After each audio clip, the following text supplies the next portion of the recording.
কারণ হক এমন একটা জিনিস যে হকের কারণে কাল কিয়ামতের দিন হাসরের ময়দানে অনেক মানুষ আটকা পড়ে যাবে, জান্নাতে যেতে পারবে না। নবীজি সাল্লাল্লাহু আলাইহি সাল্লাম একবার সাহাবা একরামদেরকে জিজ্ঞেস করলেন, ও আমার সাহাবা একরাম, তোমরা বলে দেখি কাল হাসরের মাঠে সবচেয়ে বেশি গরিব কে হবে? ও আমার সাহাবা একরাম, তোমরা বলে দেখি কাল হাসরের মাঠে সবচেয়ে বেশি নিঃস্ব কে হবে? তখন সাহাবা একরাম বললেন, আল্লাহু ওয়া রাসূলুহু আ'লাম, আল্লাহ এবং তার রাসূলই ভালো জানেন। তো নবীজি সাল্লাল্লাহু আলাইহি সাল্লাম বললেন, কাল হাসরের মাঠে ওই ব্যক্তি সবচেয়ে বেশি গরিব হবে যেই ব্যক্তির সামনে নাকি পাহাড় পরিমাণ নেকি, ওই ব্যক্তিটা পাহাড় পরিমাণ নেকি নিয়ে উঠবে, কিন্তু দেখা যাবে ওই ব্যক্তির ব্যাপারে আল্লাহ পাক রব্বুল আলামিন জান্নাতের ফয়সালা করার আগেই ওই ব্যক্তির বিরুদ্ধে কিছু লোক আল্লাহ তাআলার দরবারে মামলা দায়ের করবে। আল্লাহ নবী বিশ্বনবী রাহমাতুল লিল আলামিন বলেন, ও আমার সাহাবা একরাম, তোমরা কি জানো কাল হাসরের মাঠে সবচেয়ে কোন ব্যক্তি গরিব হবে, নিঃস্ব হবে? সাহাবা একরাম বললেন, ইয়া রাসূলুল্লাহ, ইয়া হাবিবাল্লাহ, আল্লাহু ওয়া রাসূলুহু আ'লাম, আল্লাহ এবং তার রাসূলই ভালো জানেন। আল্লাহ নবী বিশ্বনবী রাহমাতুল লিল আলামিন বললেন, কাল কিয়ামতের দিন এক ব্যক্তি পাহাড় পরিমাণ, আকাশ পরিমাণ নেকি নিয়ে উঠবে, কিন্তু ওই ব্যক্তি শেষ পর্যন্ত গরিব হয়ে যাবে, তার কোনো নেকি থাকবে না। আল্লাহর নবী বললেন, ওই ব্যক্তিটা হাসরের মাঠে পাহাড় পরিমাণ নেকি নিয়ে যখন উঠবে, তখন আল্লাহ পাক রব্বুল আলামিন ওই ব্যক্তির ব্যাপারে ফয়সালা করার আগে কয়েকজন লোক ওই ব্যক্তির বিরুদ্ধে মামলা দায়ের করে দিবে। একজন লোক দাঁড়িয়ে বলবে, ওগো আল্লাহ, এই ব্যক্তির ব্যাপারে ফয়সালা করার আগে এই ব্যক্তির বিরুদ্ধে আমার কিছু বিচার আছে, আল্লাহ আমার বিচারটা আগে করে দিন, এরপরে ফয়সালা করুন। আল্লাহ তাআলা বলবেন, ও আমার বান্দা, বলো তোমার কি বিচার? ও আমার বান্দা, বলো তোমার কি বিচার? তোমার বিচার করা হবে। ওই ব্যক্তি বলবে, আল্লাহ, এই লোকটা যখন দুনিয়ার জমিনে ছিল, এই লোকটার বাড়ি এবং আমার বাড়ি পাশাপাশি ছিল, কিন্তু লোকটা বাড়ি বানাতে গিয়ে আমার জমিন থেকে 1 হাত জমিন সে জুলুম করে আমার কাছ থেকে কেড়ে নিয়েছিল গো আল্লাহ। তখন আমি বিভিন্ন আদালতে বিভিন্ন বিচারকদের কাছে আমি মামলা দায়ের করেছিলাম, বিচার চেয়েছিলাম, কিন্তু কোনো বিচারক আমার বিচার করে দেয় নাই। ওই দিন আমি ধৈর্য ধারণ করে থেকে গিয়েছিলাম এবং বলেছিলাম, কাল হাসরের মাঠে যখন আল্লাহ পাক রব্বুল আলামিন বিচারের কাঠগড়া যখন শুরু করবেন, তখন আমি তোমার দরবারে এই ব্যক্তির বিরুদ্ধে মামলা করে দিব। ওগো আল্লাহ, এই ব্যক্তিটা দুনিয়ায় থাকা অবস্থায় আমার জমিন থেকে যে জুলুম করে, অন্যায় করে, জোর করে 1 হাত জমিন নিয়েছিল, আল্লাহ এই বিচার আমি চাই। আপনারা কি বলেন, কাল হাসরের মাঠে কি কোনো জমিন থাকবে নাকি? এখন তার বিচার কেমনে করা হবে? আল্লাহ তাআলা বলবেন, রে বান্দা, এইখানে তো কোনো জমিন নাই যে তার জমিন থেকে তোমাকে 1 হাত জমিন তোমাকে দিয়ে দিব না, এমন হতে পারে না। সুতরাং রে বান্দা, যাও তুমি এই ব্যক্তির আমলনামা থেকে কিছু সওয়াব তুমি নিয়ে নাও। আল্লাহ তাআলা বলবেন, তোমার উপর যখন সে জুলুম করে ফেলেছে, তোমার উপর অন্যায় করে জুলুম করে তোমার জমিন থেকে, তোমার জায়গা থেকে 1 হাত জায়গা সে দখল করে নিয়েছিল জুলুম করে, সুতরাং বান্দা যাও, তোমার ব্যাপারে ফয়সালা করলাম। এই ব্যক্তির সামনে যে তুমি তাহার পাহাড় পরিমাণ আমল সওয়াবগুলো দেখতেছ, এই আমল সওয়াব থেকে কিছু সওয়াব তুমি নিয়ে নাও। তখন এই ব্যক্তিটা তার আমল নামা থেকে কিছু সওয়াব সে নিয়ে নেবে। এরকম করতে করতে দেখা যাবে ওই ব্যক্তির বিরুদ্ধে অনেক লোকেই মামলা দায়ের করে ফেলবে। পরিশেষে দেখা যাবে ওই লোকটা যে সর্বপ্রথম পাহাড় সমতুল্য নেকি নিয়ে উঠেছিল, শেষ পর্যন্ত দেখা যাবে তার কোনো আমলই থাকবে না। এর কারণ হলো সে দুনিয়াতে থাকা অবস্থায় পাড়া প্রতিবেশীর সে হক মেরে খেয়েছিল। কি মেরে খেয়েছিল? হক মেরে খেয়েছিল, হক আদায় করে নাই। শুধু তা নয়, ওই ব্যক্তির আমলনামা যখন সমস্ত নেকিগুলো শেষ হয়ে যাবে, সমস্ত নেকিগুলো শেষ হয়ে যাওয়ার পরও তার বিরুদ্ধে মামলা দায়ের করা ব্যক্তির গণনা শেষ হবে না। তার নেকি শেষ হয়ে যাবে, শেষ নেকি শেষ হয়ে যাওয়ার পরও তার বিরুদ্ধে আরও কিছু লোক দাঁড়ায় যাবে, বলবে ওগো আল্লাহ, দুনিয়ায় থাকা অবস্থায় এই ব্যক্তির একটা বকাটে ছেলে ছিল, খারাপ ছেলে ছিল, তার সন্তানটা আমার ঘর থেকে আমার মেয়েকে জোর করে নিয়ে তার বাড়িতে নিয়ে গিয়েছিল। আল্লাহ, আমি দুনিয়ার জমিনে কারো কাছে বিচার পাই নাই, আজকে হাসরের মাঠে তুমি আহকামুল হাকিমিনের দরবারে বিচার দায়ের করে দিলাম, এই বিচার তুমি করে দাও। আমার ভাইয়েরা, তখন দেখা যাবে ওই ব্যক্তির কোনো নেকি নাই, নেকি নাই। তখন আল্লাহ তাআলা বলবেন, রে বান্দা, তোমারও বিচার করা হবে, তোমারও বিচার করা হবে, যাও তোমার যত গুনাহ আছে এই ব্যক্তির আমলনামায় তোমার সমস্ত গুনার ভার তুমি চাপায়া দাও। নেকি শেষ। এরপরও তার বিরুদ্ধে অনেক লোক দাঁড়ায় গেছে, তখন আল্লাহ তাআলা বলবেন, তোমার যত গুনাহ আছে এই সমস্ত গুনাহ এই ব্যক্তির কাঁধে দিয়ে দাও এবং তুমি জান্নাতে চলে যাও।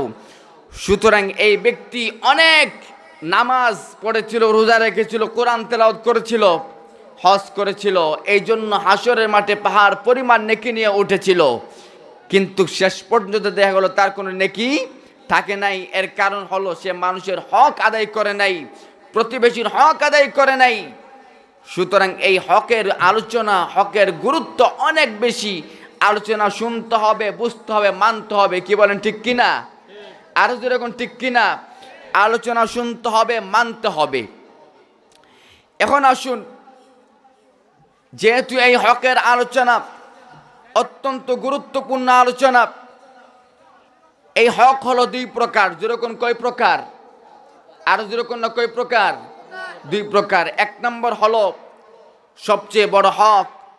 বরং তো সবচেয়ে বড় হক কার হবে জানেন না?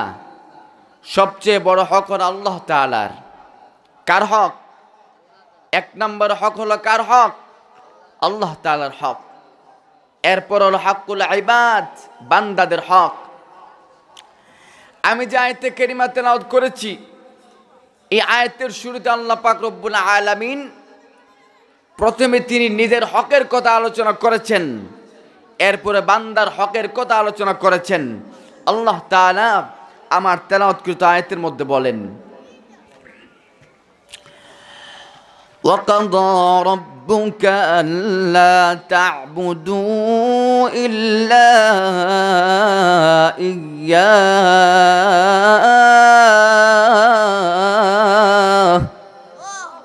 আর যেরকম وَقَضَى رَبُّكَ أَلَّا تَعْبُدُوا إِلَّا إِيَّاهُ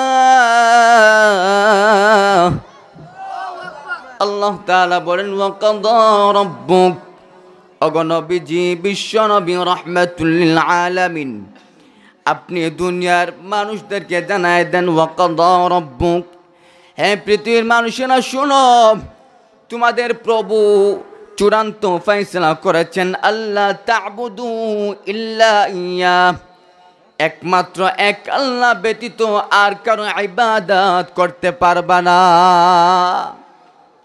একটু জোরে বলুন, আমরা ইবাদত করব কার? আরো জোরে কোন কার? ইবাদত করতে হবে আল্লাহর। কেন? আসমান বানাইছেন আল্লাহ, জমিন বানাইছেন আল্লাহ, গাছপালা বানাইছেন আল্লাহ, এই পৃথিবী সাজাইছেন আল্লাহ, আমাদেরকে সৃষ্টি করেছেন আল্লাহ। একটু জবান খুলে বলুন, আমাদেরকে সৃষ্টি করেছেন কে? আরো জোরে কোন কে? আসমান বানাইছেন কে? জমিন বানাইছেন কে? চন্দ্র সূর্য বানাইছেন কে?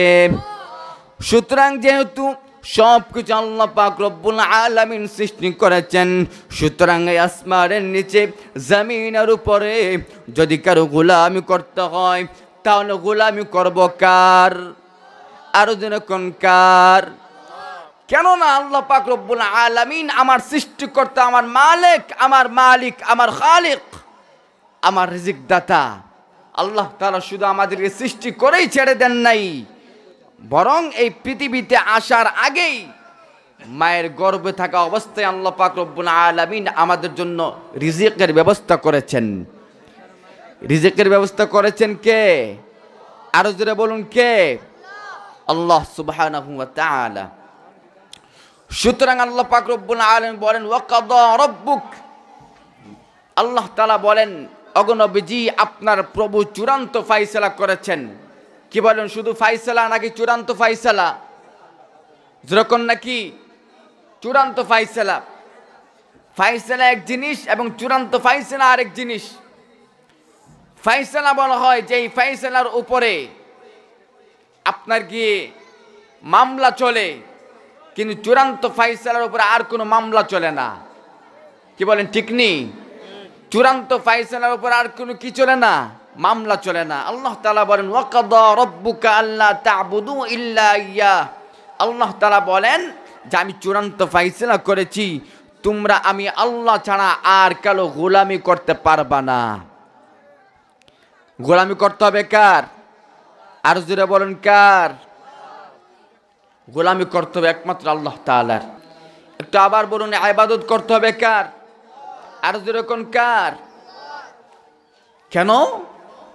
আল্লাহ তাআলা আমাদেরকে সৃষ্টি করেছেন, আমাদেরকে আসমান দিয়েছেন, জমিন দিয়েছেন। শুধু তা নয়, আল্লাহ তাআলা এই পৃথিবীতে পাঠানোর পরে আমাদের রিজিকের ব্যবস্থা করেছেন। কি বলেন? ঠিক কিনা? আর জোরে কোন ঠিক কিনা?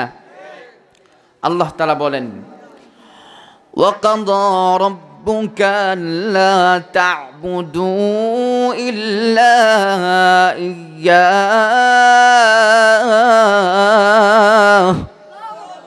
আরো জোরে কোন ওয়াকাদা রাব্বুকা আল্লা তা'বুদু ইল্লা ইয়্যাহ।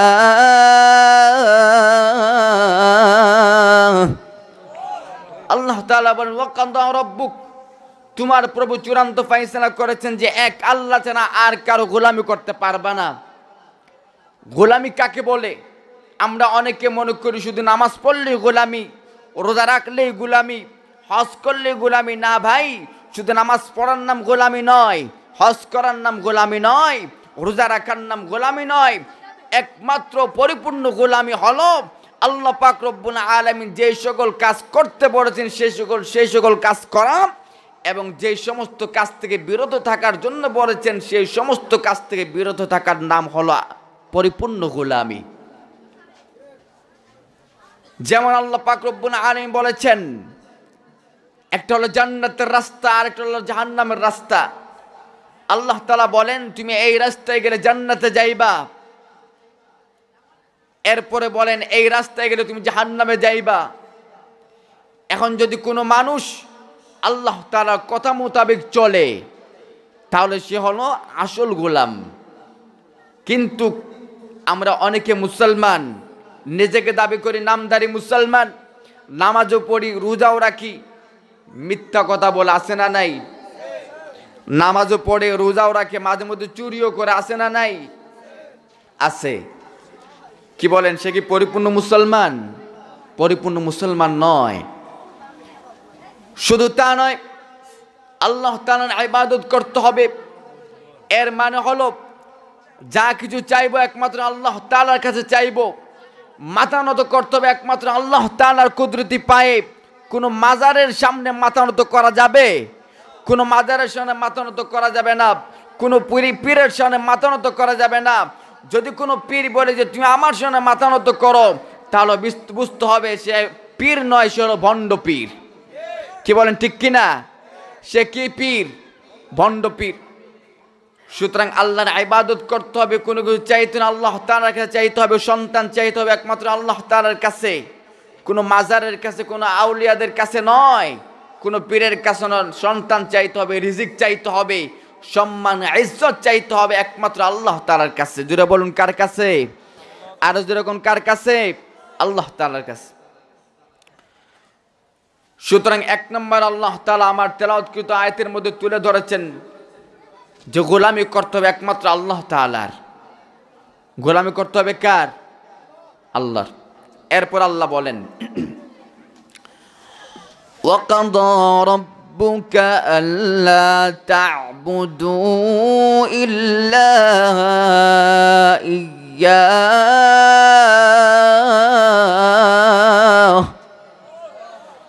وَقَضَى رَبُّكَ أَلَّا تَعْبُدُوا إِلَّا إِيَّاهُ وَبِالْوَالِدَيْنِ إِحْسَانًا। আল্লাহ তাআলা বলেন 2 নম্বরে যে হক আল্লাহ পাক রব্বুল আলামিন তুলে ধরেছেন সেটা হলো বিল ওয়ালিদাইনি ইহসানা। পিতা মাতার হক আল্লাহ তাআলা তুলে ধরেছেন।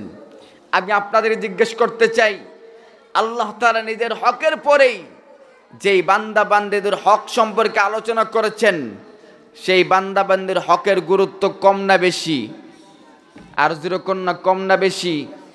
পিতামাতার হক সম্পর্কে আল্লাহ তাআলা এত গুরুত্ব দিয়েছেন যে নিজের হকের পরপর আল্লাহ তাআলা পিতামাতার হক সম্পর্কে আলোচনা করেছেন।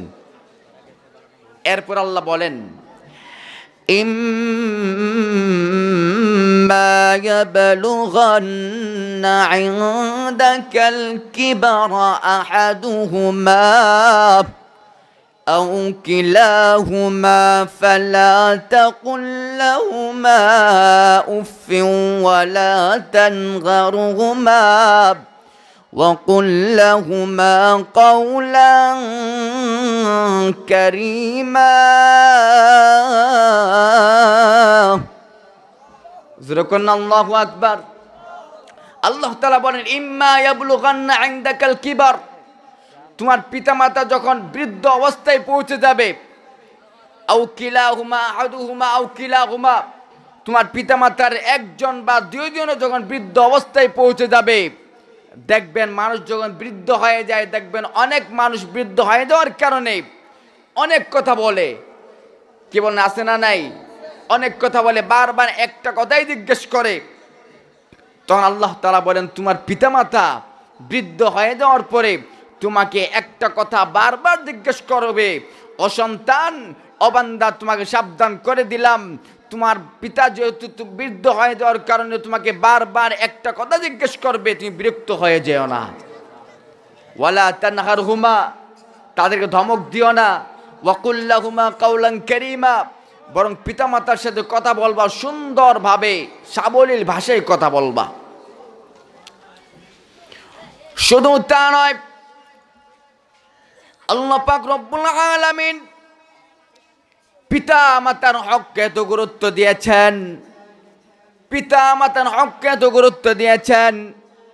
নবীজি সাল্লাল্লাহু আলাইহি সাল্লাম হাদিসের মধ্যে বলেন রিদার রাব্বি ফি রিদাল ওয়ালিদাইন ওয়া সাখাতুর রাব্বি ফি সাখাতিল ওয়ালিদাইন। আল্লাহর নবী বিশ্ব নবী রাহমাতুল লিল আলামিন বলেন পিতামাতার সন্তুষ্টিতে আল্লাহ সন্তুষ্ট। পিতামাতার সন্তুষ্টিতে কে সন্তুষ্ট? আরো জনে কোন, পিতামাতার সন্তুষ্টিতে আল্লাহ সন্তুষ্ট। ওয়া সাখাতুর রাব্বি ফি সাখাতিল ওয়ালিদাইন, পিতামাতার অসন্তুষ্টিতে আল্লাহ অসন্তুষ্ট। পিতামাতার অসন্তুষ্টিতে কে অসন্তুষ্ট? আরো জনে কোন। শুধু তা নয়, বিশ্বনবী রাহমাতুল লিল আলামিন বলেন ইন্নাল জান্নাতা তাহতা আকদামিল উম্মাহাত। আল্লাহ নবী বিশ্বনবী রাহমাতুল লিল আলামিন বলেন এ উম্মতেরা রে, তোমরা শুনে রাখো, ইন্নাল জান্নাতা তাহতা আকদামিল উম্মাহাত, নিশ্চয় তোমার পিতামাতার পায়ের তলায় রয়েছে বেহেশত। পিতামাতার পায়ের নিচে জান্নাত। সুতরাং রে সন্তান, তুমি কোন পীরের দরবারে যাও জান্নাত খোঁজার জন্যে, কোন মাজারে তুমি করো জান্নাত খোঁজার জন্যে? কোথাও তুমি জান্নাত পাইবা না, পিতামাতার খেদমত করে তুমি জান্নাত পাইবা। শুধু তা নয়, বিশ্বনবী রাহমাতুল লিল আলামিন বলেছেন যাদের পিতামাতা রয়েছে তোমরা তোমাদের পিতামাতার কাছ থেকে দোয়া নাও, দোয়া। কেন? পিতামাতার দোয়া আল্লাহ তাআলা ফেরত দেয় না, পিতামাতার দোয়াকে আল্লাহ তাআলা ডাইরেক্ট কবুল করে ফেলেন। সুবহানাল্লাহ বলতেন না? আরো জোরে কোন সুবহানাল্লাহ। আল্লাহ নবী বিশ্বনবী রাহমাতুল লিল আলামিন একদিন হযরত ওমর রাদিয়াল্লাহু তাআলা আনহুকে বললেন, ওমর তুমি শুনে রাখো, ওমর তুমি শোনো, আমি নবী দুনিয়ার জমিন থেকে বিদায় হয়ে যাওয়ার পর, আমি নবী যখন দুনিয়ার জমিন থেকে বিদায় হয়ে যাব, আমি নবী দুনিয়ার জমিন থেকে বিদায় হয়ে যাওয়ার পর কারণবাসী থেকে একজন লোক এই মক্কা শহরে আসবে হজ করার জন্যে। সেই লোকের নাম হবে ওয়াইস। সুতরাং রে ওমর, তুমি যখন সেই ওয়াইস কর্ণীকে পাইবা, তুমি সেই ওয়াইস কর্ণী নামক বান্দার কাছ থেকে তুমি দোয়া নিবা। শুধু তাই বিশ্বনবী রাহমাতুল লিল আলামিন আরো বললেন, ওমর ও আলী তুমিও যাইবা, তোমরাও দোয়া নিবা। আমার ভাইয়েরা লক্ষ্য করে শুনুন, হযরত ওমর রাদিয়াল্লাহু তাআলা হলেন আল্লাহর নবীর সাহাবী, হযরত আলী রাদিয়াল্লাহু তাআলা হলেন নবীদের সাহাবী। কিন্তু নবীজি যার কাছ থেকে ওমরকে দোয়া নেওয়ার জন্য বলেছেন উনি কোনো সাহাবী নয়, উনি তাবিঈ। এখন বোঝার বিষয় হলো, একজন সাহাবীকে আল্লাহ নবী বললেন তুমি তাবিঈর কাছ থেকে দোয়া নিবা। সুতরাং বোঝা গেল বিষয়টা অত্যন্ত গুরুত্বপূর্ণ। আল্লাহ নবী বিশ্বনবী রাহমাতুল লিল আলামিন বললেন, ও ওমর যখন ওয়াইস কর্ণী মক্কার জমিনে আসবে, মক্কার জমিনে আসার পরে তুমি সেই ওয়াইস কর্ণীর কাছ থেকে দোয়া নিবা। কেননা সেই ওয়াইস কর্ণী হাত তোলার সাথে সাথে আল্লাহ তাআলা তার দোয়া কবুল করে ফেলেন। রে ওমর তুমি কি জানো আল্লাহ তাআলা সেই ওয়াইস কর্ণীর দোয়া কেন কবুল করে নেন? সেই ওয়াইস কর্ণী রাহমাতুল্লাহ আলাইহি সারা জীবন নিজের মার খেদমতে কাটাই দিছেন, সারা জীবন নিজের মায়ের খেদমতে কাটাই দিছেন। আল্লাহ নবী বিশ্ব নবী রাহমাতুল লিল আলামিন দুনিয়ার জমিন থেকে বিদায় হয়ে যাওয়ার পর যখন হজের সময় আসলো, আমিরুল মুমিনিন হযরত ওমর রাদিয়াল্লাহু তাআলা আনহু সমস্ত হাজী সাহেবানদেরকে বললেন, ও হাজী সাহেবরা আপনারা সবাই দাঁড়ায় যান। সমস্ত সাহাবেরা দাঁড়ায় গেল। দাঁড়ানোর পর এবার আমিরুল মুমিনিন হযরত ওমর রাদিয়াল্লাহু তাআলা আনহু বললেন, ও সমস্ত হাজী সাহেবরা আপনারা সবাই বসে পড়ুন, শুধু ইয়ামানবাসীরা দাঁড়ান। তখন সমস্ত হাজী সাহেবরা বসে গেল, ইয়ামানবাসীরা দাঁড়িয়ে রইল। এবার হযরত ওমর রাদিয়াল্লাহু তাআলা আনহু বললেন, ও ইয়ামানবাসী আপনারাও বসেন, শুধু কারনওয়ালাবাসীরা দাঁড়ান। তখন হযরত ওমর রাদিয়াল্লাহু তাআলা আনহু দেখতে পেলেন ইয়ামানবাসীরা বসে যাওয়ার পর কর্ণের একজন অধিবাসী লোক দাঁড়াইয়া রইল। এবার হযরত ওমর রাদিয়াল্লাহু তাআলা আনহু ডাক দিয়া বললেন, ও আল্লাহর বান্দা তোমার বাড়ি কি কর্ণের শহরের মধ্যে? বলে হ্যাঁ আমার বাড়ি কর্ণের মধ্যে, আমি কর্ণের অধিবাসী। তখন হযরত ওমর রাদিয়াল্লাহু তাআলা আনহু বললেন, রে আল্লাহর বান্দা বলো তোমার নাম কি? তখন সে বলল আমার নাম অমুক। হযরত ওমর রাদিয়াল্লাহু তাআলা বললেন, ও আল্লাহর বান্দা তুমি কি ওয়াইস কর্ণীকে চিনো? সে বলল হ্যাঁ চিনি, সে তো হলো আমার ভাইয়ের ছেলে, সে তো একজন পাগল, আপনি তার কথা জিজ্ঞেস করেন কেন? হযরত ওমর রাদিয়াল্লাহু তাআলা বললেন, হে বেকুব চুপ হয়ে যা, চুপ হয়ে যা, তুমি ওয়াইস কর্ণীকে পাগল বলো না, বরং তুমি একজন পাগল। বলো ওয়াইস কর্ণী কোন দিকে গেছে?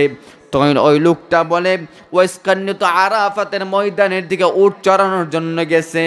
হযরত ওমর রাদিয়াল্লাহু তাআলা তখন হযরত আলী রাদিয়াল্লাহু তাআলা এর সাথে নিয়ে ওয়াইস কর্ণীকে খোঁজার জন্য আরাফাতের ময়দানের দিকে রওনা দিয়েছেন।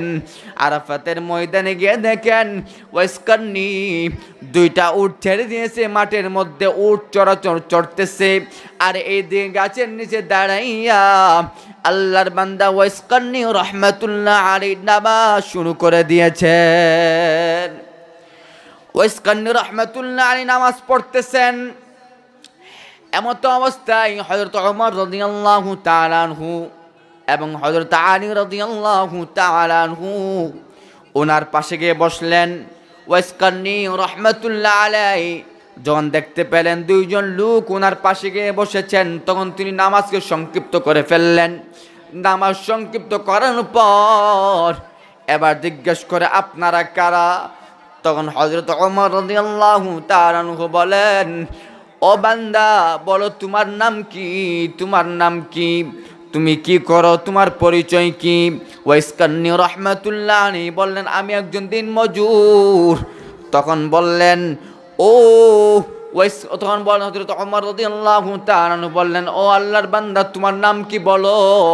তখন ওয়াইস কারনী বলে, আমার নাম হলো, আমি একজন আল্লাহর গোলাম। যেরকম কার গোলাম? আরো যেরকম কার গোলাম? ওয়াইস কারনী রাহমাতুল্লাহ আলাইহি বলেন, আমি হলাম আল্লাহর গোলাম। হযরত ওমর রাদিয়াল্লাহু তাআলা বলেন, তা শুনতে চাই না, তা জানতে চাইনি, বরং আমি জানতে চেয়েছি তোমার মা তোমার নামটা কি রেখেছে বলো। তখন সেই লোকটা যেহেতু হযরত ওমরকে চিনে না, হযরত আলীকে চিনে না, তখন ওয়াইস কারনী রাহমাতুল্লাহ আলাইহি বললেন, আপনারা কারা? আমার নামটা আপনাদের কেন বলবো? আপনাদের পরিচয় কি? তখন হযরত আলী রাদিয়াল্লাহু তাআলা বললেন, হে আল্লাহর বান্দা, শুনো, তুমি কি নাকি চিনো? ইনি হলেন আমিরুল মুমিনিন হযরত ওমর রাদিয়াল্লাহু তাআলা আনহু। তখন হযরত ওয়াইস কারনী রাহমাতুল্লাহ আলাইহি ভয় পেয়ে গেলেন, কাঁপতে লাগলেন, আরে কার সামনে এমন কথা বলে ফেললাম। উনি মাপ চাইতে শুরু করলেন, ও আমিরুল মুমিনিন, মাফ করে দেন, ক্ষমা করে দেন, ভুল করেছি, অন্যায় করেছি, চিনতে পারি নাই গো ওমর, চিনতে পারি নাই, মেহেরবানি করে মাফ করে দেন। তখন তিনি বলেন, আমার নাম হলো ওয়াইস। তখন হযরত ওমর রাদিয়াল্লাহু তাআলা বলেন, তুমি বলো ওয়াইস? বলে, হ্যাঁ আমি ওয়াইস। তখন হযরত ওমর রাদিয়াল্লাহু তাআলা বললেন, ও আল্লাহর বান্দা ওয়াইস, তুমি আমার জন্য আল্লাহর দরবারে দুইটা হাত উঠে দোয়া করে দাও। এই কথা শোনার সাথে সাথে আল্লাহর বান্দা ওয়াইস কারনী রাহমাতুল্লাহ আলাইহি চোখ দিয়ে কান্না শুরু করে দিয়েছেন, কাঁদতে লাগলেন আর বলতে লাগলেন, আপনারা আল্লাহর নবীকে দেখেছেন, আমি ওয়াইস কিন্তু আল্লাহর নবীকে দেখি নাই। আপনারা আল্লাহর নবীর সাহাবী, আমি নবীকে দেখি নাই, আমি একজন তাবিঈ। আপনাদের দোয়া তো আল্লাহ কবুল করবেন, আমি যে তাবিঈ, আমার দোয়া আল্লাহ কেমন করে কবুল করবেন? হযরত ওমর রাদিয়াল্লাহু তাআলা বললেন, আল্লাহর নবী, বিশ্ব নবী, রাহমাতুল লিল আলামিন ইন্তেকালের আগে তোমার ব্যাপারে খবর দিয়ে গেছেন যে তোমার দোয়া নাকি আল্লাহ তাআলা কবুল করে ফেলেন। এই জন্য বলেছেন, আমি ওমরকে বলেছেন, ও ওমর, সেই ওয়াইস কারনীর কাছ থেকে তুমি নিবা, তোমার ব্যাপারে তুমি দোয়া নিবা, কারণ সেই ওয়াইস কারনীর কোনো দোয়া আল্লাহ তাআলা ফেরত দেন না। হযরত ওমর রাদিয়াল্লাহু তাআলা বলেন, ওয়াইস কারনী, আল্লাহর নবী আমাদেরকে বলেছেন, আমাকে বলেছেন যে তোমার কাছ থেকে দোয়া নেওয়ার জন্যে। কেন? নবীজি বলেছেন যে নাকি আল্লাহ তাআলা তোমার দোয়া ফেরত দেন না। আমি আপনাদের জিজ্ঞেস করতে চাই, সেই ওয়াইস কারনীর আমল কি ছিল? সেই ওয়াইস কারনীর আমল কি ছিল? সেই ওয়াইস কারনী নবীজিকে দেখে নেয়, সাহাবী নয়, শুধু একজন তাবিঈ। একজন তাবিঈর কাছ থেকে সাহাবীকে দোয়া নেওয়ার জন্য নবীজি বললেন। আপনারা কি বলেন, সাহাবীর দাম বেশি না তাবিঈর দাম বেশি? সাহাবীর দাম বেশি। কার দাম বেশি? আর যেরকম না, কার দাম বেশি? সাহাবীর দাম বেশি। কিন্তু নবীজি সেই ওয়াইস কারনী রাহমাতুল্লাহ আলাইহি ব্যাপারে এমন কথা বললেন, এর কারণ হলো সেই ওয়াইস কারনী রাহমাতুল্লাহ আলাইহি ওনার সারা জীবন ওনার নিজের মার খেদমতে বিলায় দিয়েছেন। সুতরাং যাদের পিতামাতা এখনো জীবিত আছে, নবীজি সাল্লাল্লাহু আলাইহি সাল্লাম বলেন, যাদের আব্বা জীবিত আছে, যাদের ঘরে আব্বা আছে, ওদের ঘরের জন্য জান্নাতের বড় দরওয়াজা রয়েছে। যাদের আব্বা জীবিত আছে, ওদের ঘরে কি রয়েছে? জান্নাতের বড় দরওয়াজা রয়েছে। নবীজি সাল্লাল্লাহু আলাইহি সাল্লাম বলেন, হুমা জান্নাতুকা ওয়া নারুকা, পিতামাতা হলো তোমার জান্নাত, আর না হয় জাহান্নাম হবে। অর্থাৎ তুমি যদি পিতামাতার খেদমত করতে পারো তাহলে তোমাকে আল্লাহ তাআলা জান্নাত দিবেন, আর যদি তুমি পিতামাতার নাফরমানি হও, পিতামাতার খেদমত না করো, পিতামাতাকে কষ্ট দাও, তাহলে এর বিনিময়ে আল্লাহ তাআলা তোমাকে জাহান্নাম দিবেন। আপনারা বলুন, আপনারা কি জান্নাত চান না জাহান্নাম চান? আরো জোরে কোন। সুতরাং জান্নাতে যেতে হলে পিতামাতার খেদমত করতে হবে কি হবে না? আরো জোরে কোন, হবে কি হবে না? হবে। আমরা অনেকে আলোচনা শুনেছি যে পিতামাতার খেদমত করতে হবে, এটা আল্লাহর আদেশ। কিন্তু খেদমতটা কিভাবে করতে হবে, যে আয়াতে কারিমা তেলাওয়াত করেছি, এই আয়াতে কারিমার আলোকে এবং নবীজি সাল্লাল্লাহু আলাইহি সাল্লামের যে হাদিস কানা তেলাওয়াত করেছি, এই হাদিস কানার আলোকে আমাদের বড় বড় আকাবির হযরত উলামা একরামগণ এই আয়াতে কারিমা এবং হাদিসে কারিমাকে সামনে রেখে মন্থন করে ওনারা বলেছেন যে পিতামাতার হক হলো 14টি। যেরকম পিতামাতার হক কয়টি? আরো জোরে বলুন, আরো জোরে কোন, কয়টি? এখান থেকে মুখস্থ করে যাবেন। এই 14টি হক বলে আমার আলোচনা শেষ করে ফেলবো, এরপরে সিন্নি বিতরণ হবে। পিতামাতার হক হলো 14টি। জোরে বলুন কয়টি? আরো জোরে কোন লাগেন, কয়টি? 14টি। এর মধ্যে 1 নম্বর হলো পিতামাতার হক 14টি। এর মধ্যে 7টি হলো পিতামাতা জীবিত থাকা অবস্থায়। আমার আলোচনা কি আপনারা বুঝতে পারতেছেন? বুঝেন? পিতামাতার হক 14টি, এর মধ্যে 7টি হলো যখন পিতামাতা জীবিত থাকবে, পিতামাতা জীবিত থাকা অবস্থায় 7টি হক, পিতামাতা মারা যাওয়ার পরে আরো 7টি হক। আমাদের সমাজে অনেক মানুষ আছে যারা মনে করে আমার পিতামাতা, আমার মা যখন পৃথিবীতে বেঁচে ছিল তখন আমার মাকে আমি নিজ হাতে কুলে করে নিয়েছি, আমার মা বিছানার মধ্যে পায়খানা করে দিয়েছে, আমি নিজ হাতে পায়খানা পরিষ্কার করে দিয়েছি, এখন মা মারা গেছে, বাস মনে করে ফেললো আমার হক শেষ, আমার দায়িত্ব শেষ, আমি ছুটি পেয়ে গেলাম। ইসলাম বলে নো, তোমার দায়িত্ব শেষ হয়ে যায় নাই। তোমার পিতা, তোমার মা জীবিত থাকা অবস্থায় যেমন নাকি তোমার পিতামাতা তোমার কাছ থেকে 7টি হক পাইতো, ঠিক তদ্রূপভাবে তোমার পিতামাতা দুনিয়ার জমিন থেকে বিদায় হয়ে যাওয়ার পরও তুমি সন্তানের কাছে তোমার পিতামাতা আরো 7টি হক পায়। সুতরাং জীবিত থাকা অবস্থায় পিতামাতা কয়টি হক পায়? আরো যেরকম কয়টি? 7টি। আবার পিতামাতা দুনিয়ার জমিন থেকে বিদায় হয়ে যাওয়ার পরে, মারা যাওয়ার পর আরো 7টি হক পায়। মোট হলো 14টি হক। কয়টি হক? আরো যেরকম না, কয়টি হক?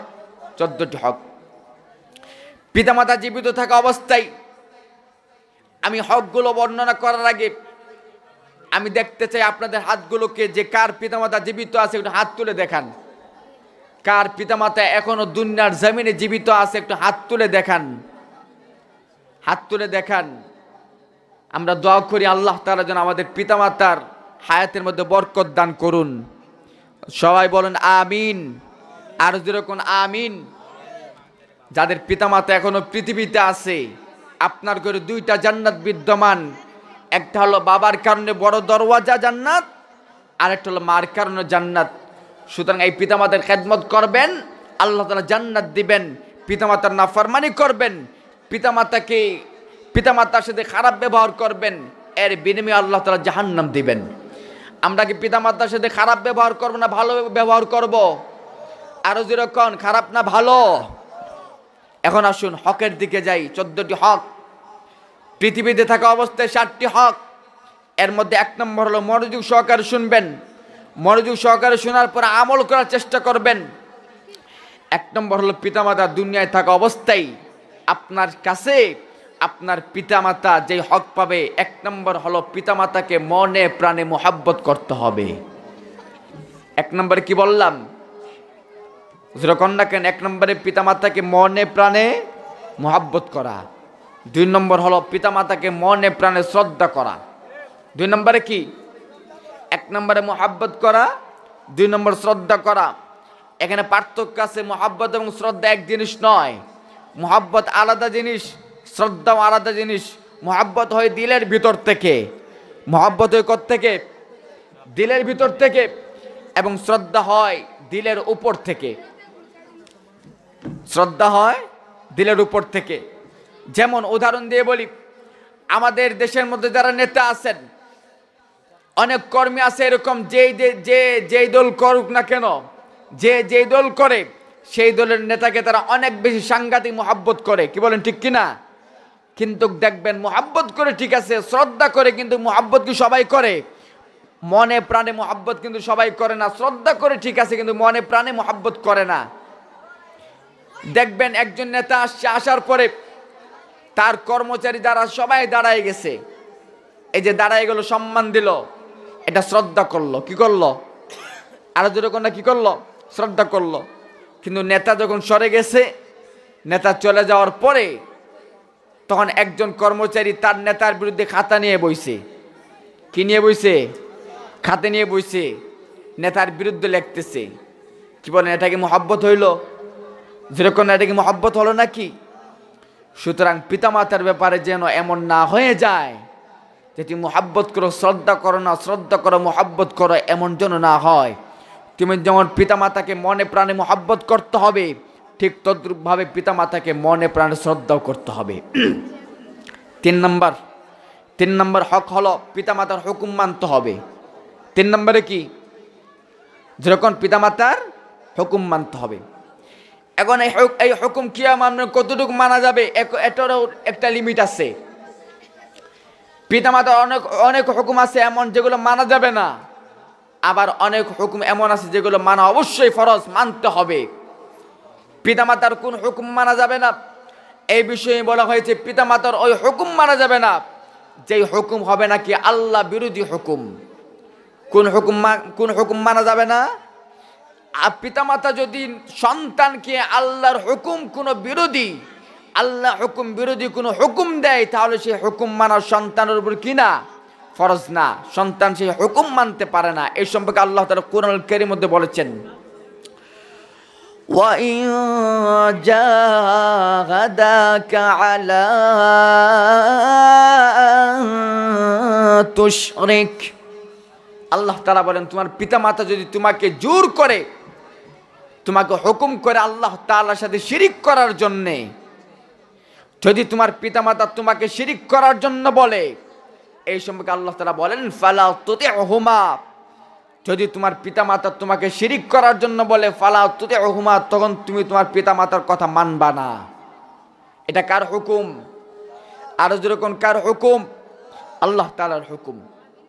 কিন্তু মা'রুফা, পিতামাতার ওই সময় যদি পিতামাতা শিরিক করার হুকুম করে, তাহলে ওই সময় হুকুম মানা যাবে না ঠিক, কিন্তু পিতামাতার সাথে তখনও কিন্তু ভালো ব্যবহার করতে হবে, মা'রুফান, ভালো ব্যবহার করতে হবে। সুতরাং পিতামাতার হুকুম মানতে হবে, এটারও লিমিট আছে। যদি পিতামাতা আল্লাহ তার হুকুম বিরোধী কোনো হুকুম দেয়, তাহলে সে হুকুম মানা যাবে না। যেমন কোন পিতামাতা যদি সন্তানকে বলে, সন্তান তুই নামাজে যাবি না, কি বলেন, সন্তানকে এই হুকুম মানতে পারবে? এই হুকুম মানা যাবে না। কেন? এই হুকুমটা হলো আল্লাহর হুকুম বিরোধী। এই হুকুম কি? আল্লাহর হুকুম বিরোধী। হযরত আব্দুল্লাহ ইবনে ওমর রাদিয়াল্লাহু তাআলা আনহু একদিন নবীজি সাল্লাল্লাহু আলাইহি ওয়াসাল্লাম দরবারে আসলেন। আসার পরে বলেন, ইয়া রাসূলুল্লাহ, আমার পিতা ওমর আমাকে বারবার বলেন যে আমার স্ত্রীকে তালাক দিয়ে দেওয়ার জন্য, ছেড়ে দেওয়ার জন্য বলে, অথচ নবীজি আল্লাহর কসম করে বলি, আমার স্ত্রী এখন পর্যন্ত বিবাহ হওয়ার পর থেকে আজ পর্যন্ত আল্লাহর হুকুম বিরোধী কোনো কাজ করে নাই। এরপরে না জানি কেন আমার পিতা যেন আমার স্ত্রীকে তালাক দিয়ে দেওয়ার জন্য বলে, এখন আমি কি করব? আল্লাহ নবী বিশ্বনবী রাহমাতুল আলামিন বললেন, ও আব্দুল্লাহ ইবনে ওমর তুমি শোনো। হযরত আব্দুল্লাহ ইবনে ওমর রাদিয়াল্লাহু তাআলা যখন বললেন, ওগো নবীজি সাল্লাল্লাহু আলাইহি ওয়াসাল্লাম, আমার পিতা ওমর আমার স্ত্রীকে তালাক দিয়ে দেওয়ার জন্য বলো গো নবী, অথচ গো নবী আমার স্ত্রী এখন পর্যন্ত আল্লাহর হুকুম বিরোধী কোনো কাজ করে নাই, নামাজও ছাড়ে নাই, পর্দাও ছাড়ে নাই, কোরআন তেলাওয়াতও ছাড়ে নাই। এরপর জানি না আমার পিতা ওমর আমার স্ত্রীকে কেন তালাক দিয়ে দেওয়ার জন্য বলে, আমি এখন কি করব? আল্লাহ নবী বললেন, ও আব্দুল্লাহ ইবনে ওমর, এই ব্যাপারে তুমি তোমার আব্বা ওমরের কথা মেনে নাও। স্ত্রী আল্লাহর হুকুম বিরোধী কোনো কাজ করে নাই, এরপরে বাবা বলছে তালাক দিয়ে দাও। আল্লাহ নবী বলছেন, হ্যাঁ তোমার পিতার কথা তোমাকে মানতে হবে। কার কথা মানতে হবে? পিতার কথা মানতে হবে। সুতরাং পিতা মাতার হুকুমের গুরুত্ব বেশি। পিতামাতার হুকুমের গুরুত্ব আছে, কিন্তু পিতামাতার ওই হুকুম মানতে হবে। নবীজি এরপরে বলেন, তুমি পিতামাতার ওই হুকুম মানবা যেই হুকুম যতক্ষণ পর্যন্ত তোমার পিতামাতা আল্লাহর হুকুম বিরোধী কোনো হুকুম না করবে, ততক্ষণ পর্যন্ত তোমার পিতামাতার হুকুম তোমাকে অবশ্যই মানতে হবে। আর যদি তোমার পিতামাতা তোমাকে আল্লাহর হুকুম বিরোধী কোনো হুকুম করে, তাহলে সেই হুকুমটি মানতে পারবা না। কথা বুঝতে পারছেন? কথা বুঝছেন? সুতরাং 3 নম্বরে বললাম কি, পিতামাতার হুকুম মানতে হবে। 4 নম্বর হলো পিতামাতার অনুকরণ করতে হবে। 5 নম্বর হলো পিতামাতার খেদমত করতে হবে। আমার মুসলমান ভাইয়েরা, 1 নম্বর হলো পিতামাতাকে মনে প্রাণে মোহাব্বত করতে হবে। 2 নম্বর হলো পিতামাতাকে মনে প্রাণে শ্রদ্ধা করতে হবে। 3 নম্বর হলো পিতামাতার হুকুম মানতে হবে। 4 নম্বর হলো পিতামাতার অনুকরণ করতে হবে। 5 নম্বর হলো পিতামাতার খেদমত করতে হবে। আমার ভাইয়েরা, 5 নম্বরে পিতামাতার খেদমত করলে হবে না, শুধু খেদমত করলে হবে না, বরং পিতামাতাকে খেদমতের পাশাপাশি পিতামাতাকে স্বাচ্ছন্দ্যে আরামে থাকার ব্যবস্থা করতে হবে। পিতামাতাকে আরামে থাকারও ব্যবস্থা করতে হবে। 6 নম্বর হলো 5 নম্বর হলো পিতামাতাকে খেদমত করতে হবে। শুধু খেদমত করলেই হবে না, পিতামাতাকে স্বাচ্ছন্দ্যে আরামে থাকানোর ব্যবস্থা করতে হবে। 7 নম্বরে আরেকটা হক, গুরুত্বপূর্ণ হক, পিতামাতার সাথে দৈনিক প্রতিদিন পিতামাতার সাথে দেখা করতে হবে। আমাদের সমাজে এমন অনেক লোক আছে যারা শ্বশুর বাড়িতে থাকে এক মাসে 10 দিন, কিন্তু পিতামাতার সাথে বছরে দেখা হয় না একদিনও। কি মনে আছে না নাই? যেরকম আছে না নাই? শ্বশুর বাড়িতে থাকে মাসে 10 দিন, কিন্তু পিতামাতার সাথে দেখা করে না, 1 বছরও দেখা করে না একদিনও। আল্লাহ নেই বলেন, তুমি পিতামাতাকে মহব্বত করলা, শ্রদ্ধাও করলা, হুকুমও মানলা, অনুকরণও করলা, খেদমতও করলা, স্বাচ্ছন্দ্যে আরামে থাকার ব্যবস্থাও করলা, কিন্তু 7 নম্বর আরেকটা হক, তুমি পিতামাতার সাথে দেখা করলে না। শুনে রাখো, তুমি যে পিতামাতার সাথে দেখা করছো না, এর জন্য তোমাকে কাল কিয়ামতের দিন হক আদায় না করার কারণে আল্লাহর কাঠগড়ায় তোমাকে আসামি হিসেবে দাঁড় করতে হবে। সুতরাং 7টি হক বললাম, মহব্বত করতে হবে, শ্রদ্ধা করতে হবে, হুকুম মানতে হবে, অনুকরণ করতে হবে, খেদমত করতে হবে, স্বাচ্ছন্দ্যে আরামে থাকার ব্যবস্থা করতে হবে, এবং 7 নম্বরে যেটা, পিতামাতার সাথে প্রতিদিন দৈনিক একবার পিতামাতার সাথে দেখা করতে হবে। সুতরাং যাদের পিতামাতা দুনিয়ার জমিনে জীবিত আছে, ওদের জন্য এই করণীয়, এটা করবেন, পালন করবেন। এখন আসুন, পিতামাতা দুনিয়ার জমিন থেকে বিদায় হয়ে যাওয়ার পরে আরো 7টি হক, এই 7টি হক বলবো নাকি? বলবো। এই 7টি হক বলেই আলোচনা শেষ করে দিব, এরপরে সিন্নি বিতরণ হবে। পিতামাতা দুনিয়ার জমিন থেকে বিদায় হয়ে যাওয়ার পর এই 7টি হক বর্ণনা করার আগে আমি আপনাদের হাতগুলো দেখতে চাই, যে কার কার পিতামাতা দুনিয়া ছেড়ে অন্ধকার কবরে শায়িত আছে, একটু হাত তুলে দেখান, হাত তুলে দেখান। দোয়া করি আল্লাহ তাআলা যেন আপনাদের পিতামাতার কবরকে জান্নাতের বাগান বানায় দেন। আরো জোরে কন্যা আমিন। হয় নাই? আরো জোরে বলুন আমিন। সুতরাং আপনার পিতামাতা দুনিয়ার জমিন থেকে বিদায় হয়ে গেছে, পিতামাতা কবরে শায়িত অবস্থায় আছে। কবর এমন জগৎ, এটাকে বলে আলেমে গায়ব, আলেমে বারজাখ, অর্থাৎ এটা হলো অদৃশ্যের জগৎ, যে জগতের খবর আমরা কেউ জানি না। কি বলেন? জানি? যেরকম জানি না কি? কবরের জগতের খবর আমরা কেউ জানি না। সুতরাং জানি না আমাদের পিতামাতার কি অবস্থা। তো নবীজি বলেন, তোমার পিতামাতাকে যদি তুমি কবরে শান্তি দিতে চাও, তুমি যদি চাও তোমার পিতামাতা কবরে ভালো থাকুক, শান্তিতে থাকুক, তাহলে তোমার পিতামাতা তোমার কাছে দুনিয়ার থেকে বিদায় হয়ে যাওয়ার পরে তোমার কাছে 7টি হক পাবে। এই 7টি হক যদি পরিপূর্ণভাবে আদায় করতে পারো, তাহলে তোমার পিতামাতা কবরে শান্তিতে থাকবে। আপনারা কি এটা চান না? পিতামাতা কবরে থাকুক, শান্তিতে থাকুক, এটাকে চান কি চান না? আরো যেরকম চান কি চান না? সুতরাং পিতামাতা দুনিয়ার জমিন থেকে বিদায় হয়ে যাওয়ার পরে আপনি সন্তান হিসেবে এক নম্বর যে কাজটা করবেন পিতামাতার জন্যে, এক নম্বর হলো পিতামাতার ঋণ পরিশোধ করবেন। কথা বুঝাইতে পারছি? এক নম্বরে কি বললাম? পিতামাতার ঋণ পরিশোধ করা। এই ঋণও কিন্তু অত্যন্ত মারাত্মক জিনিস, জটিল বিষয়। এই ঋণের কারণে কাল হাসরের মাঠে অনেক লোক আটকা পড়ে যাবে। সুতরাং যাদের ঋণ আছে এটা অতি তাড়াতাড়ি আদায় করার চেষ্টা করবেন। সুতরাং পিতামাতা দুনিয়ার জমিন থেকে বিদায় হয়ে যাওয়ার পরে এক নম্বরে যে হক পিতামাতা আপনার কাছে পাবে সেটা হচ্ছে যে আপনি আপনার পিতামাতার ঋণ পরিশোধ করবেন। একটু কথা বলেন, কি পরিশোধ করবেন? আরো যেরকম ঋণ পরিশোধ করা। শুধু তা নয়, পিতা মাতা দুনিয়ার জমিন থেকে বিদায় হয়ে যাওয়ার পর এক নম্বরে নবীজি বলেন তুমি তোমার পিতা মাতার ঋণ রেখে যাওয়া ঋণ পরিশোধ করবা।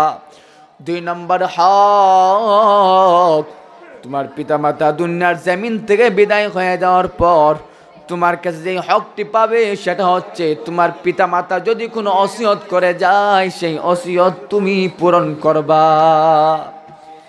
একটু জবান খুলে বলুন, পিতামাতা দুনিয়ার জমিন থেকে বিদায় হয়ে যাওয়ার পর এক নম্বরে যে হক আদায় করতে হবে সেই হকের নাম কি? ঋণ পরিশোধ করতে হবে। এক নম্বর হলো পিতামাতার ঋণ পরিশোধ করতে হবে। 2 নম্বর হলো পিতামাতা যদি মৃত্যুর আগে কোনো ওসিয়ত করে যায় তাহলে পিতামাতার ওসিয়ত পূরণ করবেন। 3 নম্বর হলো পিতামাতা, জানি না আমাদের পিতামাতার কবরের কি অবস্থা, নবীজি বলেন 3 নম্বর হক, তোমার পিতামাতা দুনিয়ার জমিন থেকে বিদায় হয়ে যাওয়ার পর 3 নম্বর যে হক তোমার কাছে পাবে সেটি হলো তুমি তোমার পিতামাতার আমলনামায় নেকি পৌঁছানোর ব্যবস্থা করবা। এটা গুরুত্বপূর্ণ বিষয়। 3 নম্বর কি বললাম? পিতামাতার কবরে কি পৌঁছানোর ব্যবস্থা করা, নেকি পৌঁছানোর ব্যবস্থা করা। এই সম্পর্কে আল্লামা আশরাফ আলী থানভী রহমতুল্লাহ আলাই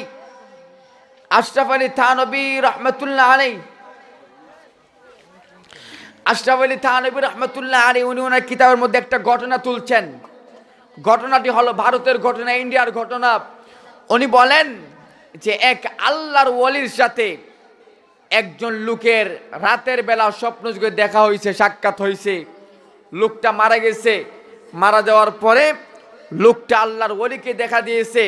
আল্লাহর ওয়ালি বুজুর্গ সেই লোকটাকে স্বপ্নে দেখার পরে জিজ্ঞেস করেন, আল্লাহর বান্দা তুমি বলো তুমি কবরে কেমন আছো?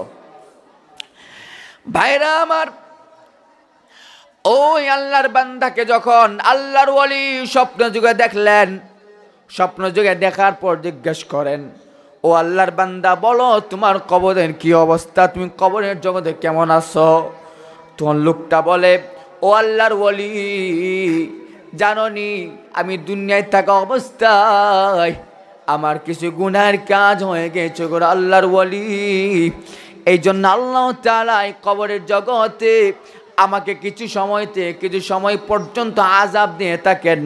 ও গো আল্লাহর ওয়ালি, সবচেয়ে দুঃখের বিষয় হলো আমি দুনিয়ার জীবনে কোনো নেক সন্তান রেখে আসতে পারি নাই। শুধুমাত্র একজন সন্তান, সে হলো মেয়ে। তাও সে হলো ব্যবসায়ী, সে খারাপ কাজের মধ্যে লিপ্ত আছে, সে জিনার কাজ করে বেড়াইতেছে। সে তো নিজেও জাহান্নাম থেকে বাঁচতেছে না, আমাকেও সে জাহান্নাম থেকে বাঁচার ব্যবস্থা করতেছে না। ওগো আল্লাহর ওয়ালি, আপনি যদি আমার সেই কন্যা সন্তানকে পান তাহলে আপনি আমার সেই কন্যা সন্তানকে বলবেন সেজন্য আমার কবরে নাকি পৌঁছানোর ব্যবস্থা করে, আমার জন্য কিছু করে। আল্লাহর ওয়ালির ঘুম ভেঙে গেল। সকালবেলা আল্লাহর ওয়ালি ওই বান্দার মেয়েকে খোঁজার জন্য বের হয়ে গেল। তালাশ করতেছে, পায় না। হঠাৎ করে দেখে ওই মহিলাটা যেহেতু খারাপ মেয়ে, ব্যবসায়ী মেয়ে, এই জন্য মেয়েকে দেখলেন একটা দিঘির মধ্যে, খোলা ময়দানে, পুকুরের মধ্যে গোসল করতেছে। আল্লাহর ওয়ালি ওই মেয়েটার এই অবস্থা দেখে আল্লাহর ওয়ালি এই মেয়েটার সামনে গেলেন।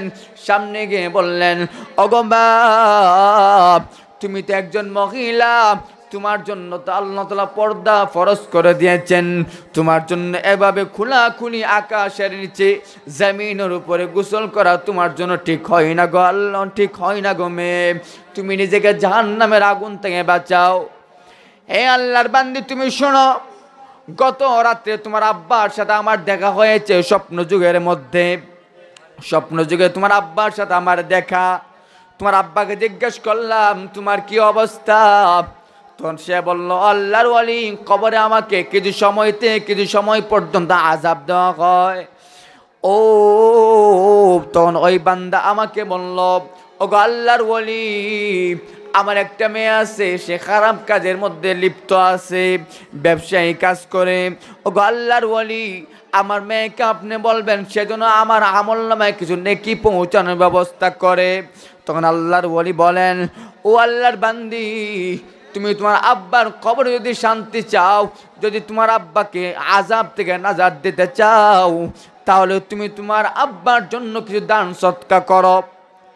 ওই মহিলাটা যেহেতু ব্যবসায়ী মহিলা ছিল, খারাপ মহিলা ছিল, খারাপ চরিত্রের অধিকারী ছিল, এই জন্য ওই মহিলা আল্লাহর ওয়ালির কথার গুরুত্ব দিল না, আল্লাহর ওয়ালির কথা উপহাস করে ওই মেয়েটা পানির মধ্যে দাঁড়ানো, পানিটা এক মুষ্টি পানি হাতে নিয়া আল্লাহর ওয়ালির দিকে ছিটা মেরে ফেললো।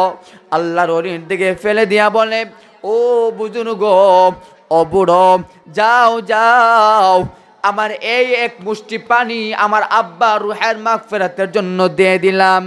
আল্লাহর ওয়ালি এই অবস্থা দেখে চোখ দিয়ে পানি পড়তে লাগলো, কান্না শুরু করে দিলেন।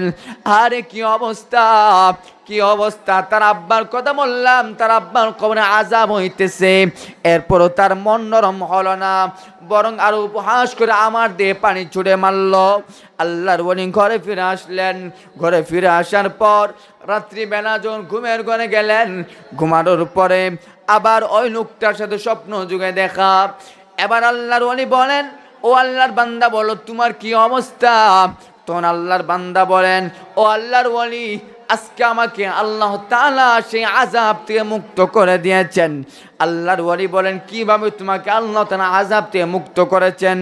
আল্লাহ ওই বান্দা বলে ও আল্লাহর ওয়ালি, আপনি কি ভুলে গিয়েছেন আমি না আপনাকে বলেছিলাম আমার মেয়েকে কিছু বলার জন্য, আমার মেয়েকে বলার জন্য যে সে আমার জন্য কিছু নেকি পাঠাবে, হয়তো আমার মেয়ে কিছু নেকি পাঠাইছে, এই জন্য আল্লাহ তাআলা আমার আযাব মাফ করে দিয়েছেন। আল্লাহর ওয়ালি বলেন কই না, আমি তো তোমার মেয়েকে বললাম তোমার জন্য নাকি পৌঁছানোর জন্য, দান সদকা করার জন্য বললাম, অথচ সেই মেয়েটা দেখলাম সে উপহাস করে আমার দিকে এক মুষ্টি পানি ছিটা মেরে বলল ও বুজুর্গ যাও, এই এক মুষ্টি পানি আমার আব্বার রুহের মাগফিরাতের জন্য দিয়ে দিলাম। কই তোমার মেয়ে তো তোমার জন্য কিছুই দিল না। এবার ওই আল্লাহর বান্দা বলে ও আল্লাহর ওয়ালি, আপনি কি লক্ষ্য করেছেন, আপনি হয়তো লক্ষ্য করেন নাই, আমার মেয়েটা যখন আপনার দিকে এক মুষ্টি পানি ছিটা মেরেছিল, আপনি যে জায়গার জমিনে, যে জমিনের উপরে দাঁড়িয়েছিলেন, সেই জমিনের নিচে, সেই জমিনের পাশে একটা কীট পানির তৃষ্ণায় তৃষ্ণার্ত হইয়া জান চলে যাবে এমন অবস্থা হয়ে গিয়েছিল। আমার মেয়ে যখন আপনার দিকে এক মুষ্টি পানি ছুঁড়ে মেরেছিল, ওই এক মুষ্টি পানির এক ফোঁটা ওই কীটের উপরে পড়েছিল। ওই কীটের উপরে পড়ার কারণে ওই এক ফোঁটা পানি থেকে ওই কীটটা পানি পান করেছিল। জান বাঁচানোর পরে ওই কীটটা তার দুইটা হাত আল্লাহর দরবারে উঠে বলে ওগো আল্লাহ, তোমার যেই বান্দা বান্দি আমার এই কঠিন মুহূর্তে আমাকে পানি পান করাইয়া আমার জান বাঁচায় দিল, ওগো আল্লাহ আমি দোয়া করে দিলাম সেই বান্দা বান্দির কোনো আত্মীয়স্বজন যদি কবরের মধ্যে আযাব হয়ে থাকে, আল্লাহ আমি দোয়া করে দিলাম তাদের আত্মীয়স্বজনের কবরে আযাব তুমি এই মুহূর্তে মাফ করে দাও। আল্লাহর ওয়ালিকে বলেন ওগো আল্লাহর ওয়ালি, যখন এই কীট এই দোয়া করেছে, ওই কেটের দোয়া আল্লাহ তাআলা কবুল করে ফেলেছেন। কবুল করার সাথে সাথে আল্লাহ তাআলা আমাকে সেই আযাব থেকে মুক্ত করে দিয়েছেন। সুতরাং ভাইরারে আমার, যাদের পিতামাতা দুনিয়ার জমিন থেকে বিদায় হয়ে গেছে, দুনিয়ার জমিন থেকে বিদায় হয়ে যাওয়ার পরে আপনি যদি চান যে আপনার পিতামাতা কবরে শান্তিতে থাকুক, জান্নাতের বাসিন্দা হোক, কি বলেন, চান কি চান না? আরো যেরকম চান কি চান না? তাহলে নবীজি বলেন, তুমি যদি চাও তোমার পিতামাতা জান্নাতের মধ্যে যাক, কবরে শান্তিতে থাকুক, তাহলে তুমি তোমার পিতামাতার জন্য 7টি কাজ করতে হবে, 7টি হক আদায় করতে হবে। 1 নম্বর হলো তুমি তোমার পিতামাতার ঋণ আদায় করবা। 2 নম্বর হলো তুমি তোমার পিতামাতার ওসিয়ত পূরণ করবা। 3 নম্বর হলো তুমি তোমার পিতামাতার আমলনামায় নেকি পৌঁছানোর ব্যবস্থা করবা। এটা আরো সহজ করে বলি, আমাদের এখানে মাদ্রাসা আছে, এটা ইসলামী মাদ্রাসা, আমিও এখানে লেখাপড়া করেছি। এখানে অনেক এতিম গরিব ছেলে মেয়েরা পড়ালেখা করতেছে। ভাইরা আমার, আল্লাহর কসম করে বলি, আল্লাহর কসম করে বলি, আপনি যদি এই মাদ্রাসায় আপনার আব্বার নামে আপনার আম্মার নামে যদি 1 টাকা দান করেন, আল্লাহর কসম করে বলি, আল্লাহর কসম 1 বার, আল্লাহর কসম 2 বার, আল্লাহর কসম 3 বার কে বললাম, এই 1 টাকার সওয়াব নবীজি বলেন ডাইরেক্ট তোমার আব্বার কবরে আল্লাহ তাআলা পৌঁছাইয়া দিবেন। শুধু তা নয়, আমাদের এখানে মসজিদ আছে, আপনি যদি মসজিদে 2 টাকা দান করেন, 1 টাকা দান করেন, এর সব আল্লাহ তাআলা ডাইরেক্ট পৌঁছাইয়া দিবেন। আপনি যদি টাকাওয়ালা হন, ধনীওয়ালা লোক হয়ে থাকেন, তাহলে আপনি যদি রাস্তা বানায় দেন, কল বসায় দেন, তাহলে এর সব আল্লাহ তাআলা কিন্তু আপনার আব্বার আমলনামায় পৌঁছায় দিবেন, এবং এর বিনিময়ে আপনার আব্বা আম্মাকে আল্লাহ তাআলা কবরে শান্তি দান করে দিবেন।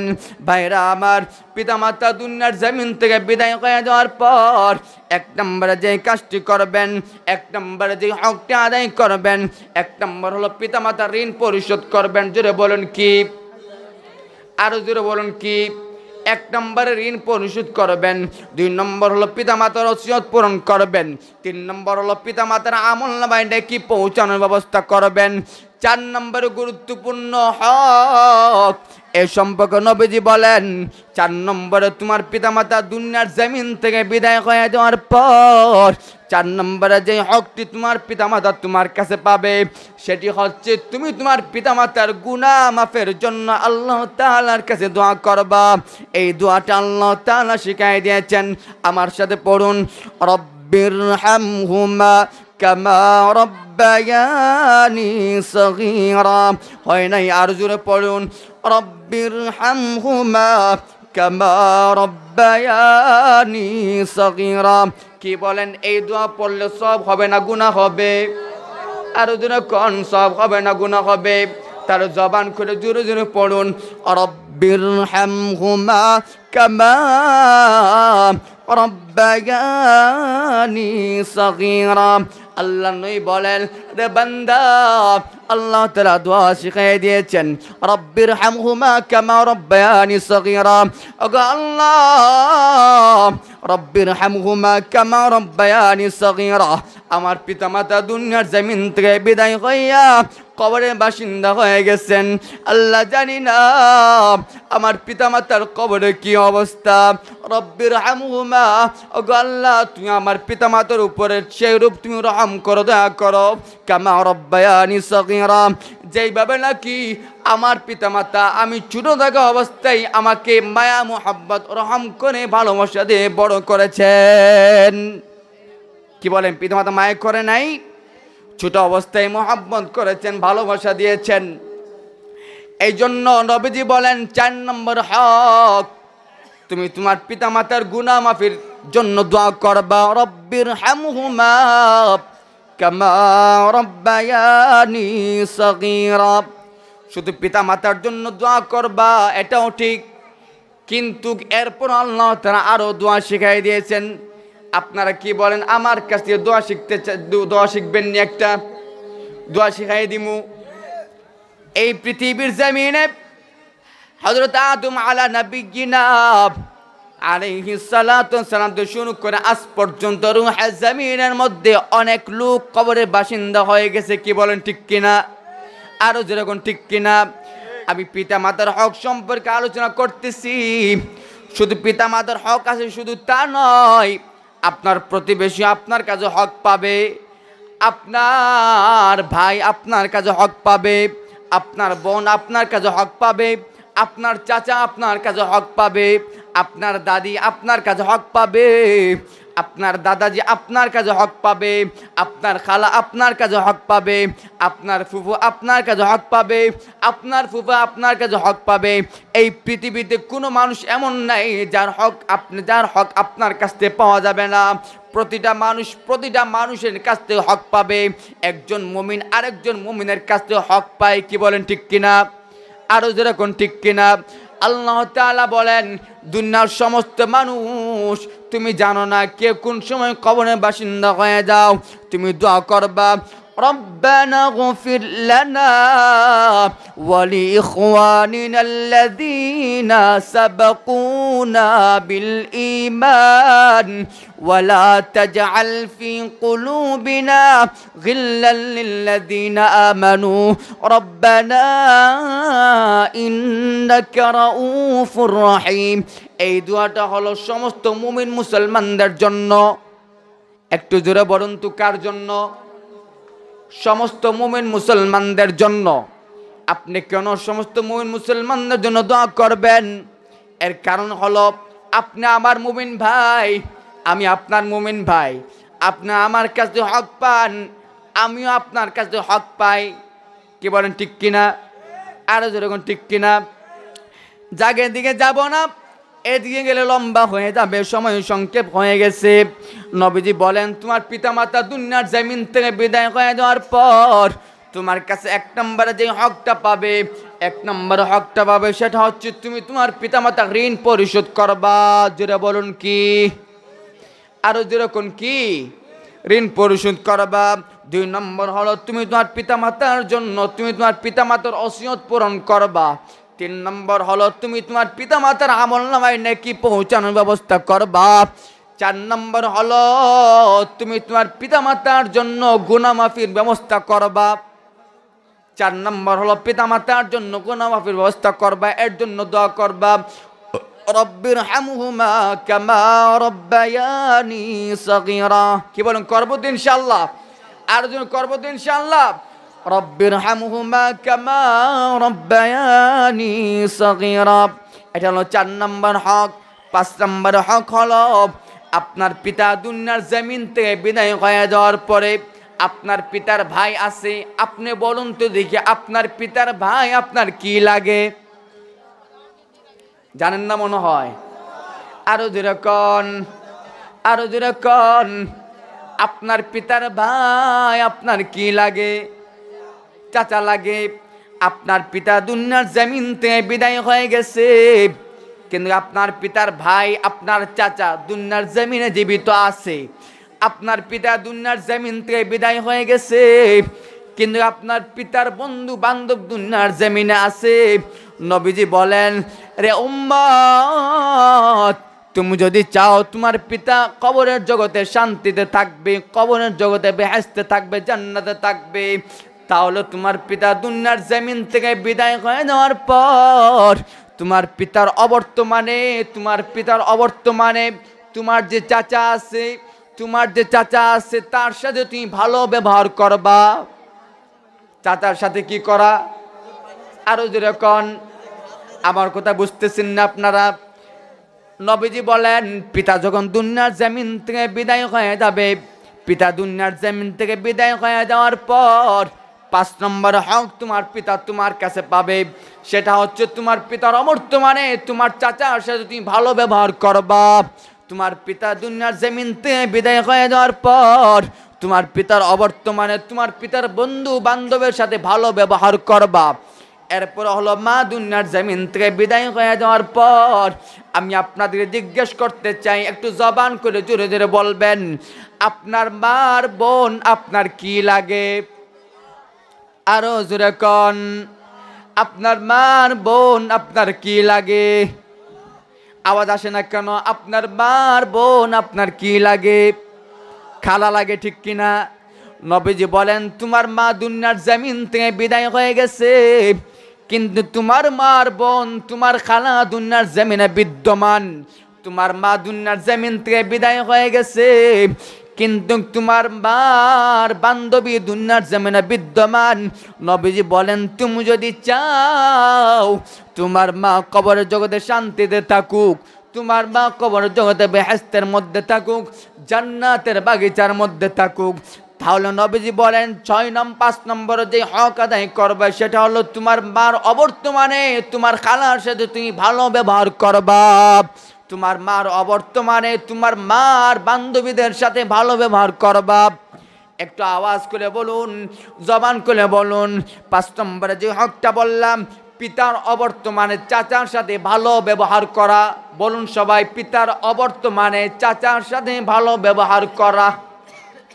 বলেন দেখি, বলেন পিতার অবর্তমানে চাচার সাথে ভালো ব্যবহার করা।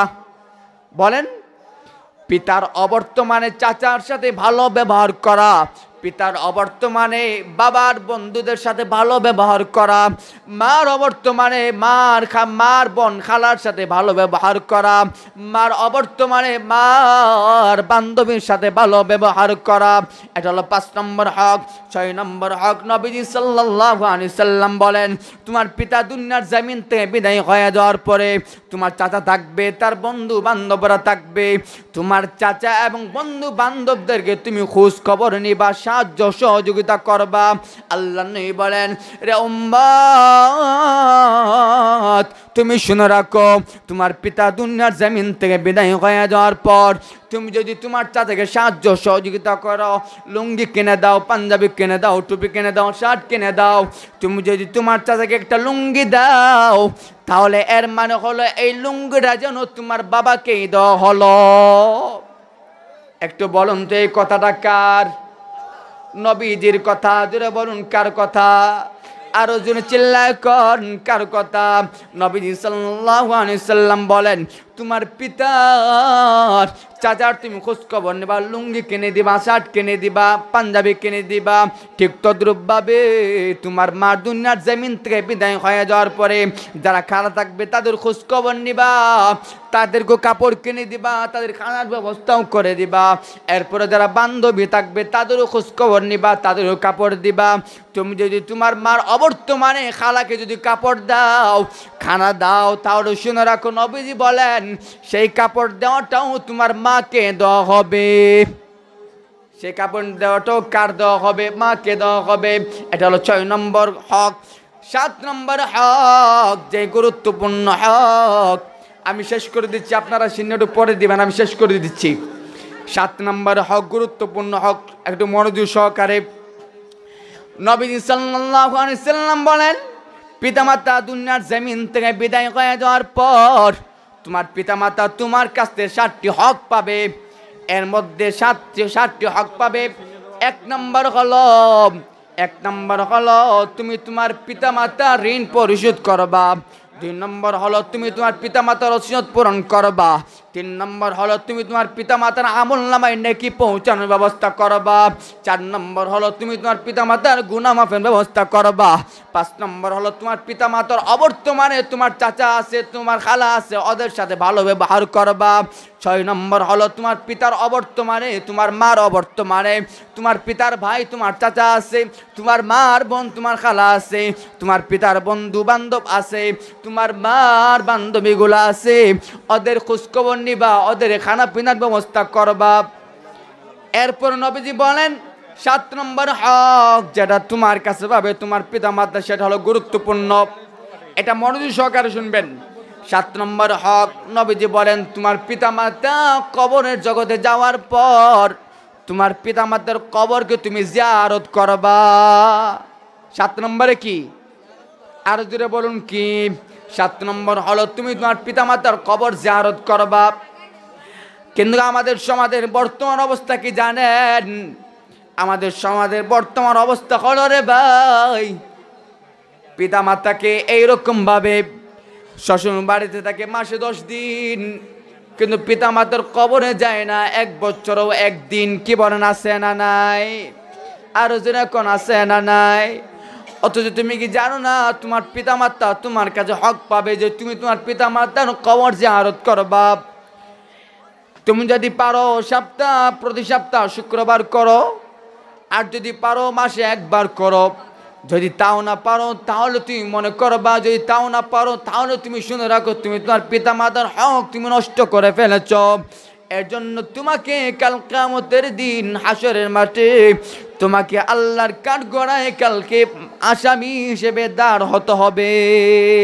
সুতরাং যাদের পিতামাতা দুনিয়ার জমিন থেকে বিদায় হয়ে গেছে, যেটা বললাম 7 নম্বর গুরুত্বপূর্ণ হক যেটা, সেটা হচ্ছে পিতামাতার কবরের সামনে গিয়ে পিতামাতার কবর জিয়ারত করা। বলুন তো 7 নম্বরে কি বললাম? আরো যেরকম নাকি পিতামাতার কবর জিয়ারত করা। জিয়ারত কিভাবে করবেন?